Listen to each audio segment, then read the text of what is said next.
नमस्कार बच्चों, कैसे हैं आप सब। उम्मीद है बढ़िया होंगे। तो आज हम स्टार्ट करने जा रहे हैं प्रारंभ बैच में मैंने आपको बोला था कि सबसे पहले स्टार्ट करेंगे हम billion chapter, solution chapter start करेंगे। और जो सॉल्यूशन चैप्टर आता है आपका फिजिकल केमिस्ट्री के अंडर आता है। स्टार्ट करने जा रहे हैं। देखो, बिलियन क्या होता है, परिभाषा लिखी हुई है। दो या दो से अधिक अवयवों के समांगी मिश्रण को बिलियन कहते हैं। जब दो या दो से अधिक अवयव का मतलब होता है कंपोनेंट्स।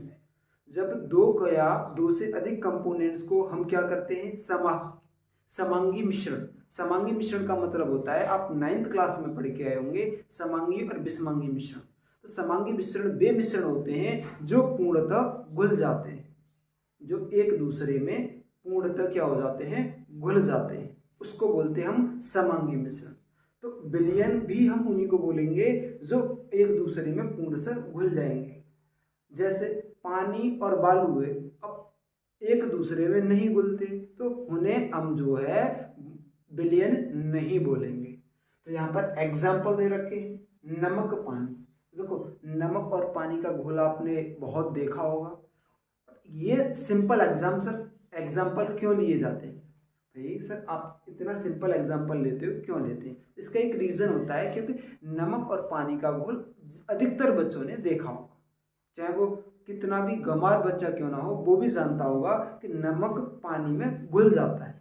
सही बात है कि नहीं? सही बात है। ऐसे ही O2 तथा N2, इनका भी जो समांगी मिश्रण होगा वो भी विलयन कहलाएगा। चीनी प्लस पानी, तो कोई रिश्तेदार आ जाता है तो नींबू पानी बनाते हो नहीं बनाते हो, तो उसमें चीनी डाली जाती है, पानी में डाली जाती है नहीं डाली जाती, बाद में आप नींबू डाल देते हो, नमक भी डाल देते हो। तो ये सब क्या है? तो उसने बोला है कि एक से अधिक, तो देखो नींबू डाला, पानी में तो डाला ही था नींबू, आपने चीनी डाली, तो कितने हो गए? ये तो 3 हो गए। एक, दो या दो से अधिक भी हो सकते हैं, यही नहीं कि सिर्फ 2 हों, सर वही होगा, 2 से अधिक भी हो सकते। 2 अवयव होते हैं। 2 अवयव कौन कौन से होते हैं? विलेय और विलायक। विलेय और विलायक होते हैं। अब सर ये विलेय क्या होता है? तो देखो, विलयन में जो अवयव कम मात्रा में उपस्थित रहता है उसे हम विलेय कहते हैं। जैसे एग्जाम्पल अभी आपने लिया था नमक और पानी का। तब आपने 1 लीटर पानी ले लिया, तो ऐसा थोड़ी ना करोगे कि आप 1 लीटर ही या 1 किलो नमक डालोगे आप उसमें। 1 लीटर पानी में 1 किलो नमक डालोगे? नहीं, ऐसा तो नहीं होता है। आप 100 ग्राम, 50 ग्राम या 10 ग्राम ऐसा नमक डालते हैं कि नहीं डालते? तो जो कम मात्रा में होता है उसे विलेय कहा जाता है। जैसे नमक, क्योंकि पानी में जो है नमक कम मात्रा में उपस्थित होता है, तो वो वहां पर विलेय होगा। जिसे इंग्लिश में कहते हैं हम सॉल्यूट। ठीक है, जिसे हम यहाँ पर इस चैप्टर में मैं जो है इसे बी से प्रदर्शित करूंगा। किससे? इस बात को आप ध्यान रखेंगे, इसे मैं बी से प्रदर्शित करूंगा। जहां पर मैं बी लगाऊंगा समझ लेना मैं विलेय की बात कर रहा हूं। ठीक है। अच्छा, अब ये विलायक क्या होता है? विलायक को इंग्लिश में कहते हैं सॉल्वेंट। विलयन में जो अवयव अधिक मात्रा में उपस्थित रहता है वह विलायक कहलाता है। जो अधिक मात्रा में, और अधिक मात्रा में कौन है? पानी है, तो ये क्या कहलाएगा? आपका विलायक कहलाएगा, सॉल्वेंट कहलाएगा। ठीक है, इसे हम ए से रिप्रेजेंट करते हैं। किससे रिप्रेजेंट करते हैं? इसे हम ए से रिप्रेजेंट करते हैं। देखो, क्लास 12th में, 12th स्टैंडर्ड पर हम बात करते हैं, तो यहाँ पर हम 2 अंगी विलयन को पढ़ेंगे। Binary solution. द्विअंगी का मतलब होता है, द्वि माने 2, अंगी माने जिसके 2 अंग हो या 2 कंपोनेंट्स जिसमें हो, 2 अवयव जिसमें हो। देखो लिखा हुआ है जिसमें 2 अवयव हो। तो हम सिर्फ 2 अवयव वाले सॉल्यूशन का ही अध्ययन करेंगे, 2 अवयव वाले विलयन का ही यहाँ पर हम अध्ययन करने जा रहे हैं। तो अब स्टार्ट करने जा रहे हैं। देखो, आपका विलयन के प्रकार, विलेय, विलायक, और इसके कुछ एग्जाम्पल है। जब गैसीय विलयन, मतलब जब गैस को गैस में मिलाया जाता है, तो उसका एक एग्जाम्पल, नाइट्रोजन गैस और ऑक्सीजन गैस को आपस में मिला देंगे तो हमको आपको एक विलयन मिल जाएगा।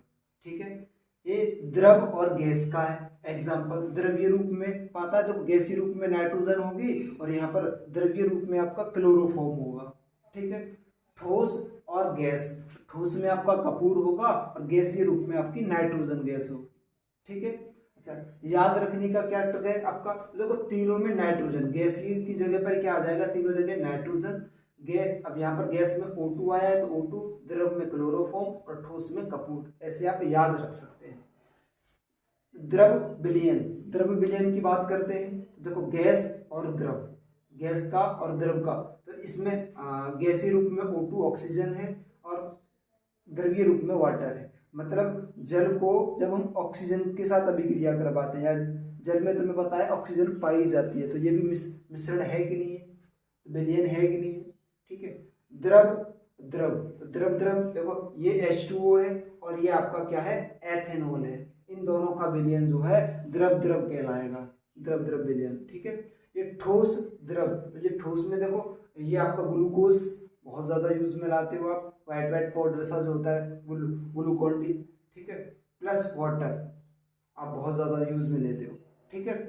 ठोस विलयन, गैस और ठोस, तो देखो गैसीय रूप में यहाँ पर हाइड्रोजन होगा का पैलेडियम, और ठोस रूप में आपका पैलेडियम होगा, इन दोनों का जो विलयन होगा वो, ये सभी क्या दे रखे आपके एग्जाम्पल दे रखे हैं, आप इन्हें नोट कर ले, क्योंकि कभी कभार क्वेश्चन यहाँ से पूछ लिया जाता है 1 मार्क्स में, ठीक है। तो ये आपका जो चैप्टर है वो 8 मार्क्स का आएगा, और इसमें से 2 प्रश्न MCQ बनने की संभावना है, एक तो 100% बनेगा ही बनेगा, ये बात तो बिल्कुल तय है, ठीक है। ठोस मतलब द्रव और ठोस की बात करेंगे, देखो द्रवी मतलब पारा Hg होता है वो द्रव अवस्था में होता है, ठोस अवस्था में आपको सोडियम मेटल मिलेगा, इसके साथ अभिक्रिया करवा देंगे, रिएक्शन जब करवा देंगे तो आपको एक विलयन प्राप्त हो जाएगा, ठीक है। अब ठोस और यहाँ पर ठोस, तो ठोस ठोस को मिलाया जाए, जैसा देखो तांबा है ठोस पाया जाता है, का सोने में, मतलब सोना मतलब जो सोना होता है जिसका सिंबल क्या होता है AU, क्या होता है AU। तांबे का क्या होता है, तांबा कॉपर, जस्ता सॉरी कॉपर तांबा CU को मिलाया जाता है तांबे को, ठीक है। तो ये आपकी टेबल है, इस टेबल को याद कर लेंगे आप लोग, नोट कर लो। देखो जब तक आप पेन और कॉपी नहीं लेके बैठेंगे तब तक दुनिया की कोई भी ताकत आपको कुछ भी चीज़ नहीं सिखा सकती है, तो आप साथ के साथ नोट करें, अपने हैंड राइटिंग में नोट्स बनाएं। इसके बाद हम जो बात करेंगे विलयनों की सांद्रता, विलयनों की सांद्रता को व्यक्त किस प्रकार से किया जाता है वो हम अब पढ़ने वाले हैं। सांद्रता विलयन की इकाई आयतन में उपस्थित विलयन का मात्रा विलयन की सांद्रता कहलाती है। देखो इसका क्या मतलब है, इसका मतलब ये है कि एक इकाई आयतन, एक इकाई का मतलब होता है, इकाई का मतलब होता है 1 यूनिट, 1 यूनिट मतलब 1 लीटर, मतलब 1 लीटर आयतन, वॉल्यूम को ना वॉल्यूम को लीटर में मेजर किया जाता है, हिंदी में वॉल्यूम, हिंदी में आयतन कहते हैं, इंग्लिश में वॉल्यूम कह देते हैं, उसकी जो यूनिट होती है वो लीटर होती है। तो इकाई आयतन मतलब 1 लीटर की वो बात कर रहा है, 1 लीटर में विलय के मोलों की, विलय के मोलों की संख्या जितनी उसमें घुल जाए, जितनी उसमें घुल जाए वही उसकी क्या कहलाएगी, सांद्रता कहलाएगी। वो कह रहा है देखो विलय की मात्रा विलयन की सांद्रता कहलाती है, विलय की मात्रा कर लेंगे इसे, विलय की मात्रा, ठीक है। तो जो विलय की जो जितनी मात्रा होगी 1 लीटर वॉल्यूम में, मतलब 1 लीटर पानी में घुल जाएंगे वही आपकी सांद्रता कहलाती है।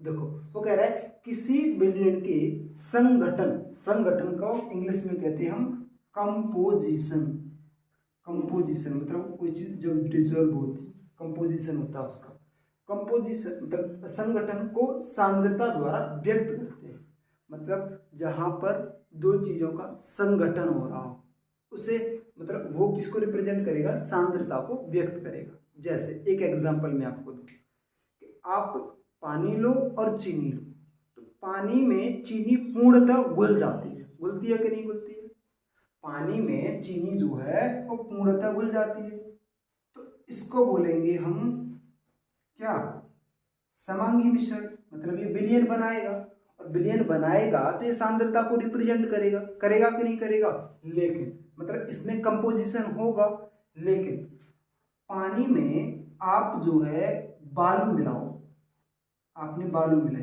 क्या बालू उसमें डिजोल्व होगी? क्या बालू उसमें संगठन कर पाएगी? नहीं कर पाएगी। थोड़े बाद समय बाद क्या होगा, बालू नीचे और पानी ऊपर, होता है कि नहीं होता है? तो जो संगठन कर जाए मतलब घुल जाए, वही सांद्रता को रिप्रेजेंट करेंगे। ठीक है, अगला पॉइंट, सांद्रता की गुणात्मक तथा मात्रात्मक दोनों तरह से व्यक्त किया जाता है। सांद्रता को बेटा दो रूप से हम व्यक्त कर सकते हैं, पहला होता है गुणात्मक, दूसरा होता है मात्रात्मक। गुणात्मक मतलब प्रॉपर्टी, उनके गुण के आधार पर, मात्रात्मक तो क्वांटिटी, 1 किलो 2 किलो ये क्वांटिटी, 3 किलो ये सभी। ठीक है, अच्छा, गुणात्मक की बात करेंगे तो गुणात्मक के दो प्रकार होते हैं, दो रिप्रेजेंटेशन होता है। एक तो होता है तनु, आपने पढ़ा होगा तनु विलयन, पढ़ा है कि नहीं पढ़ा है? आप जब कभी 11th क्लास में लेबोरेटरी में गए, प्रयोगशाला में गए हो, तो वहां पर नाम लिखे हुए होंगे DIL मतलब डाइल्यूट, मतलब तनु HCl, डाइल्यूट H2SO4 मतलब तनु HCl, तनु H2SO4 लिखे देखे होंगे ना। तनु का मतलब होता है जो पतला हो, पतले का मतलब होता है गाढ़ा ना हो, जिसमें विलय की मात्रा कम हो। ठीक है, दूसरे की मैं बात करूं तो दूसरा होता है आपका सांद्र विलयन। दूसरा क्या होता है आपका? सांद्र विलयन। ये सांद्र विलयन क्या होता है? सांद्र विलयन हम देखो एक गांव की भाषा में समझ लेते हैं, गाढ़ा, जैसे चाशनी होती है, गाढ़ी होती है कि नहीं होती है, और मीठा पानी होता है, पतला होता है कि नहीं होता है। तो आप मीठे पानी को तो आप तनु मान लीजिए, तनु विलयन, और चाशनी जो होती है रसगुल्ले वाली, उसे आप सांद्र विलयन मान लीजिए। ठीक है, उसमें क्या होता है, उसमें चीनी की मात्रा ज्यादा होती है, नींबू पानी में चीनी की मात्रा कम होती है, चाशनी में चीनी की मात्रा ज्यादा होती है, मतलब विलय की मात्रा ज्यादा हो। जिसमें विलय की मात्रा ज्यादा होती है वो आपके सांद्र विलयन कहलाते हैं। आपने इनको ही ना ऐसे देखा होगा, कंसंट्रेटेड या सांद्र HCl, कंसंट्रेटेड H2SO4, कंसंट्रेटेड क्या HNO3, नाइट्रिक एसिड।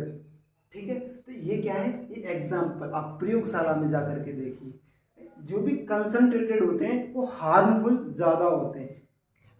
और इसके बाद हमने गुणात्मक तो पढ़ लिया, सांद्रता के गुणात्मक तो हमने पढ़ लिया। अब हमें जो पढ़ना है वो मात्रात्मक को पढ़ना है। ठीक है, अब मात्रात्मक को पढ़ते हैं आगे।